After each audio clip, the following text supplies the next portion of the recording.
Molt bones i benvinguts. És un plaer saludar-vos des d'aquest nou espai comunicatiu que pretén canalitzar d'una forma més propera i dinàmica la informació econòmica del teixit empresarial gironí. A través de les diferents seccions del programa intentarem apropar-vos la realitat empresarial de les nostres comarques. Reportatges, entrevistes i notícies ompliran els propers 25 minuts on l'economia i les empreses gironines seran les nostres protagonistes. I començarem el primer programa destacant que Girona és la demarcació catalana amb una major taxa d'emprenedors de tot Catalunya. Segons un darrer informe, les comarques gironines se situen 2 punts per sobre la mitjana catalana i arriba pràcticament a doblar la taxa europea. Us ho expliquem amb més detalls després del sumari. Som-hi! Avui a Empresarial Girona analitzarem la presència de les dones en les cúpules directives de les empreses gironines. Intentarem comprovar si tenen més dificultats que els homes per accedir a aquests llocs de poder. També descobrirem com funciona Comercial Elèctrica Group, una de les empreses capdavanteres en el sector elèctric de Girona. Entendrem la diferència entre els hackers i els crackers, delinqüents informàtics que poden posar en perill els sistemes operatius de les nostres empreses. I en la nostra contraportada entrevistarem el president de l'Associació Catalana de Sommeliers, el senyor Jordi Bort, que ens parlarà de la tradició vinícola a les comarques gironines. Tot això i molt més avui a Empresarial Girona. Les comarques gironines lideren l'activitat emprenedora de Catalunya. Segons un estudi del Departament de Treball, 10 de cada 100 gironins han impulsat en els darrers 3 anys un nou projecte empresarial. Aquestes dades situen Girona 2 punts per sobre de la mitjana catalana, que és del 8,6%. Aquest percentatge fa que les comarques gironines superin en 3 punts la mitjana espanyola i que arribin gairebé a doblar la taxa europea. Segons el mateix estudi, el perfil dels emprenedors gironins correspon al d'un home d'uns 40 anys amb estudis mitjans i una renda mensual d'entre 1.200 i 1.800 euros. Aquestes dades mostren el caràcter emprenedor gironí i la seva facilitat per crear noves empreses. De cara al 2008, el Departament de Treball destinarà 12 milions d'euros en ajuts als nous empresaris. Aquests diners se centraran en 3 línies d'actuació. Primer, a reforçar el servei de creació d'empreses. En segon lloc, a donar suport al treball autònom i, finalment, a afegir noves línies de finançament als convenis amb les entitats financeres. I mentre els empresaris gironins són líders a la creació de nous projectes, la ciutat de Girona també es situa com una de les millors poblacions per crear una empresa. I és que en el rànquing català de millors municipis per invertir, la capital gironina ocupa la 6a posició.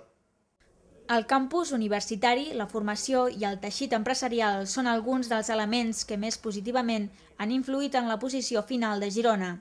Les infraestructures, la pressió fiscal o el nivell d'atur són altres elements que també s'han tingut en compte per elaborar aquesta llista. Una llista que encapçalen Sant Cugat del Vallès, Barcelona i Cambrils i que col·loquen Girona per davant de ciutats com Sitges, Martorell o Vic. Si Girona vol escalar posicions en aquest rànquing, haurà de millorar qüestions com la falta de sòl i les escasses connexions ferroviàries. El sector serveis guanya pes en l'economia gironina en detriment de la indústria. Aquesta és la conclusió d'un estudi publicat per Caixa Catalunya que posa de manifest que el nombre de llocs de treball en el sector terciari ha augmentat un 4%. Tot el contrari ha succeït en el sector industrial, que ha registrat pèrdues d'ocupació d'un 5%. El tèxtil, la confecció, la pelleteria, la fusta i el suro són les activitats més afectades. Des de la Cambra de Comerç de Girona es consideren lògiques aquestes dades i s'atribueixen a la conjuntura econòmica de la demarcació. Tot i això, en boca del seu president, Domènec Espadaler, s'ha volgut remarcar que la tendència en els darrers mesos és la d'una reacció a l'alça de la indústria, fet que també s'ha vist reflectit en les exportacions.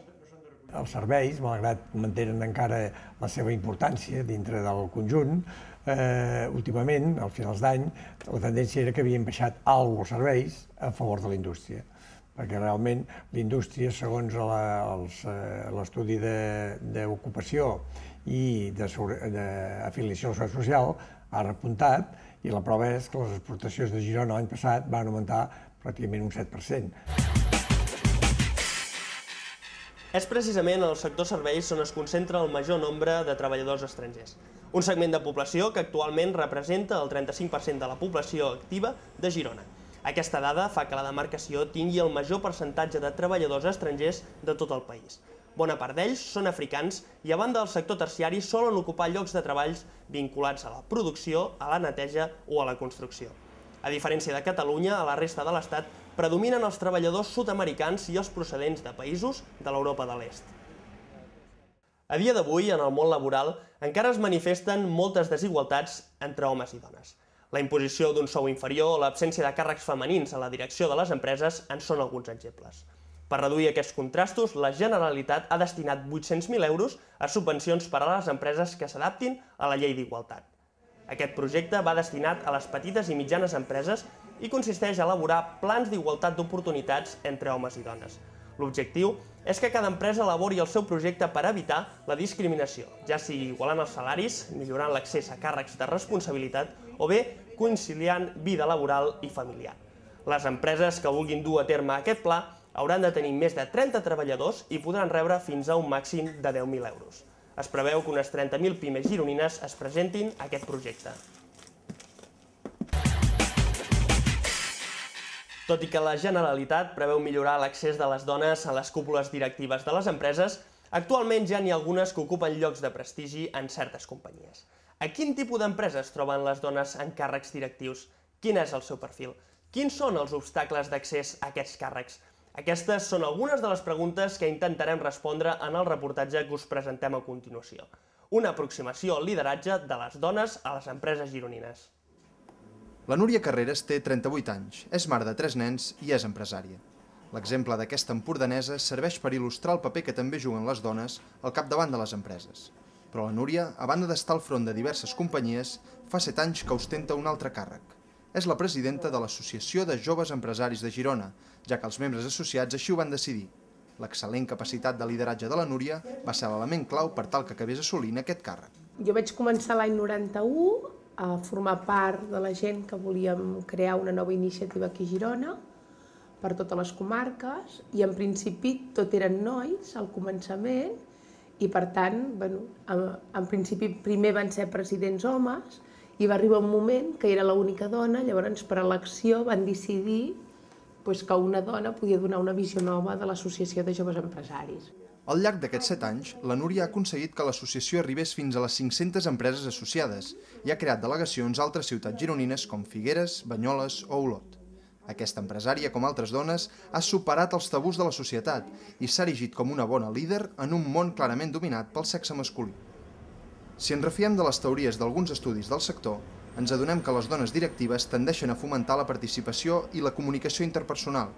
En un lloc directiu, la dona sol confiar més en la cooperació que en la competència. Així mateix, a la dona li agrada fomentar el treball en equip entre els seus companys de treball.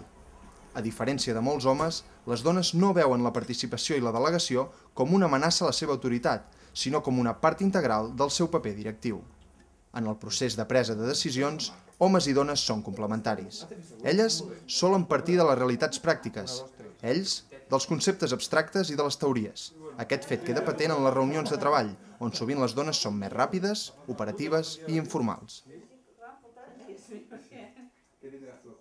Per altra banda, Maria Dolors Muñoz, catedràtica de la Facultat d'Econòmiques de la Universitat de Girona, opina que mentre l'home utilitza un llenguatge més racional i directe, les dones utilitzen més la sensibilitat. A nivell de llenguatge, jo diria que les dones poder són més que directes, que saben persuadir més que manar. O sigui, demanen, persuadeixen, intenten que la gent faci allò que convé per l'empresa, però no amb un to autoritari, sinó amb un to més de persuasió. Dolors Muñoz va presentar el 2003 la seva tesi doctoral, que tractava sobre el lideratge de les dones a les empreses gironines. Arran d'aquesta investigació, va poder concloure que la presència femenina en llocs de presa de decisió depèn de la dimensió de l'empresa i que la majoria d'elles es troben a la franja d'edat d'entre 40 i 50 anys. Les empreses, com més grans són, més dimensió agafen, llavors necessiten més de comandaments intermitjos. Moltes de les dones han estat o estan en aquests comandaments intermitjos. Si és una empresa de caire familiar, té més possibilitat d'arribar a dalt de tot. La principal queixa que presenten les dones que ocupen aquests càrrecs és la dificultat que tenen per conciliar vida personal i familiar, ja que la posició que ocupen els hipoteca bona part de les hores del dia i no els permet gaudir plenament de la família. Jo penso que en la vida hi ha temps per tot, i sobretot si ho tens ben distribuït. Jo, per exemple, soc mare de 3 fills, intento compaginar-me al món laboral, al món de l'associacionisme, les meves activitats lúdiques i els meus fills, i sempre ho diuen els meus fills, és millor la qualitat que no la quantitat. Llavors, en principi, si tothom hi posa de la seva banda, penso que pots arribar per tot. El paper de la dona a les empreses del nou mil·lenni estarà marcat per una nova realitat. La dona ha sortit de l'esfera privada i ja està present activament en totes les professions. Tot i això, les dues esferes, la privada i la professional, segueixen mantenint-se allunyades com dues tasques incompatibles amb greus conseqüències per a la convivència a la societat actual. El model d'empresa que la dona pot ajudar a implantar des d'una visió humanista de la vida va molt més acord amb el que exigeixen els nous temps. A l'era de les noves tecnologies, la delinqüència informàtica ha augmentat considerablement. I això ha fet aparèixer els anomenats hackers i crackers. Quina diferència hi ha entre ells? Quins són els més perillosos? La resposta en breus instants a Empresarial Girona.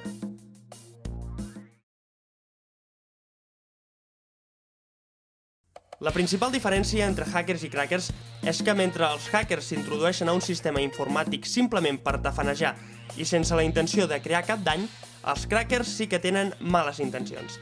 Aquests tenen com a objectiu provocar destrosses o robar informació d'un sistema operatiu. La figura del cracker és la que en un llenguatge estàndard anomenem pirata informàtic. Per començar la segona part del programa us volem presentar una nova secció.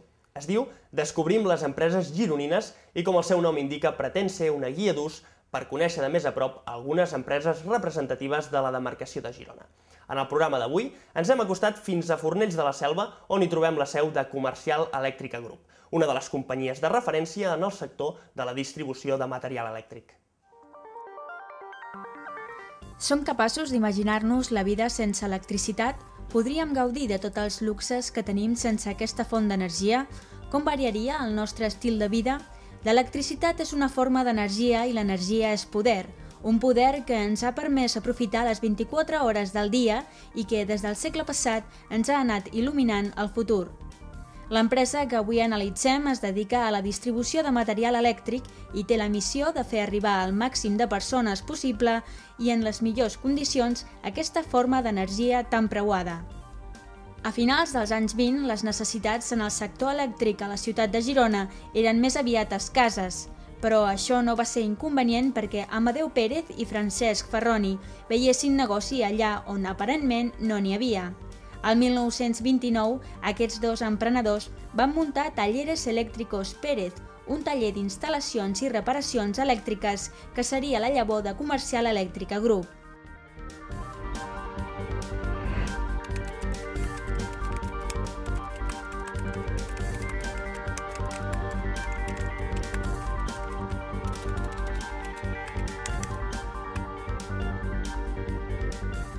A dia d'avui, el 85% del negoci del grup es concentra en la distribució de material elèctric.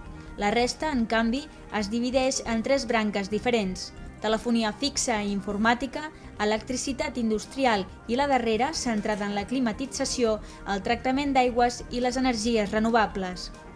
Aquest grup empresarial està present a 12 comarques catalanes a través de les seves delegacions de Girona, Blanes, Banyoles, Olot, Palafrugell, Figueres, Puigcerdà, Sant Celoni, Granollers, Vic, la Seu d'Urgell i Badalona, així com també a Andorra, confirmant-se com l'empresa líder en el seu sector a la demarcació de Girona. A partir dels anys 80 va ser quan es va veure que Comercial Elèctrica podia tirar cap a 2 costats, o portar el client cap a Girona, que és on estava assentada, o anar Comercial Elèctrica cap al client.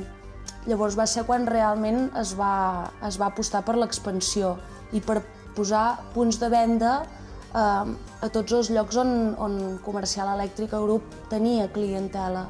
Amb una plantilla que supera els 300 treballadors, Comercial Elèctrica Group aposta des dels seus inicis per oferir als seus clients un servei de màxima qualitat.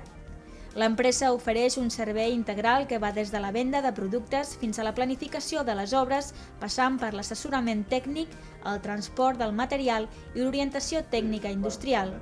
Tot això comptant amb el recolzament de les principals marques, fet que col·loca Comercial Elèctrica Group com una de les empreses capdavanteres en el seu sector. Un dels darrers passos en l'expansió del grup va ser l'obertura a Fornells de la Selva d'una nova seu central, una nau de 6.500 metres quadrats amb totes les innovacions tecnològiques necessàries per tal de gestionar d'una forma més controlada totes les operacions de l'empresa. La nova seu esdevé un punt neuràlgic del grup, fet que permet enllaçar i coordinar les diferents delegacions. La formació, la voluntat d'expansió geogràfica i l'ús de les noves tecnologies seran els punts més forts de l'empresa de cara al futur. Un futur que la companyia veu amb optimisme i pretén afrontar amb les màximes garanties d'èxit per continuar fent de Comercial Elèctrica Group una empresa moderna, emprenedora i compromesa, tant amb el benestar com amb la cohesió social. Grans grups nacionals però també internacionals estan comprant petites empreses per ampliar el seu volum.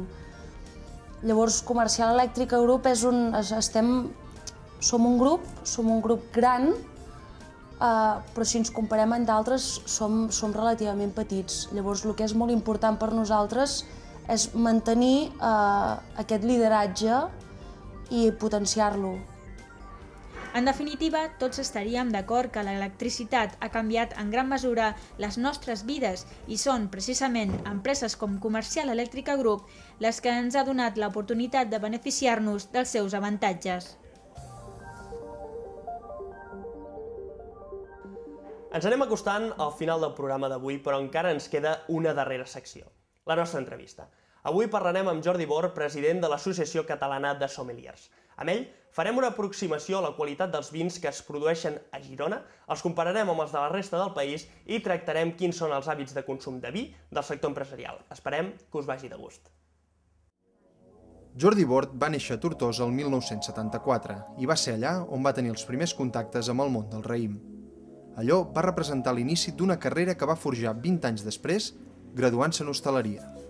El seu domini immaculat del món del vi li ha permès treballar al costat de Martín Berasategui, arribar a ser sommelier de l'Hotel Ars i acabar esdevenint president de l'Associació Catalana de Sommeliers.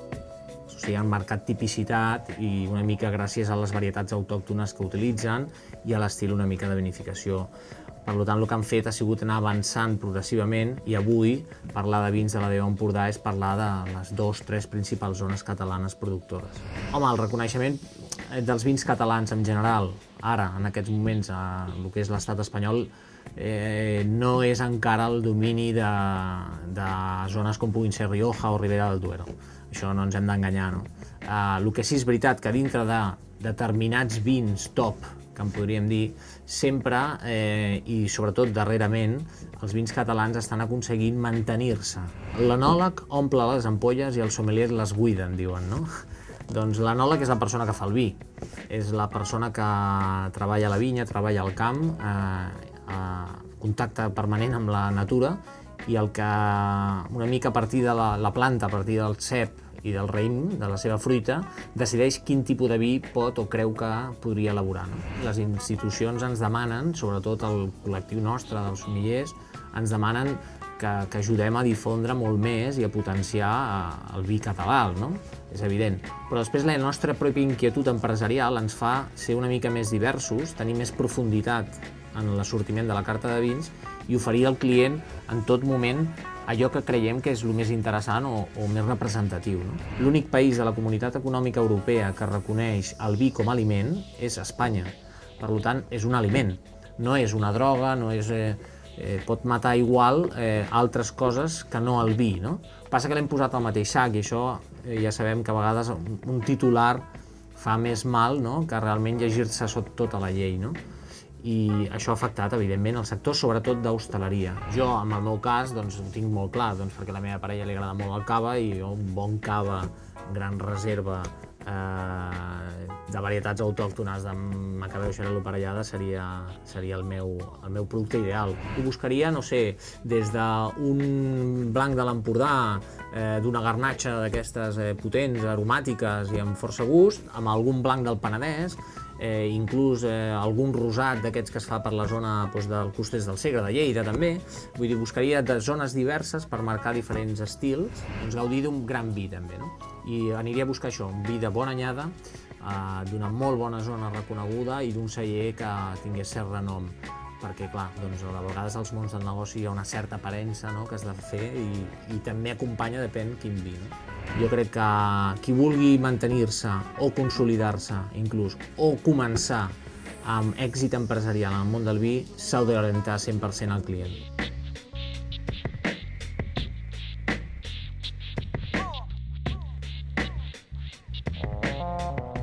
Amb aquest bon sabor de boca posem el punt i final al programa d'avui. Si voleu, ens retrobem la setmana vinent amb més Empresarial Girona. Que vagi tot molt bé. Adéu-siau.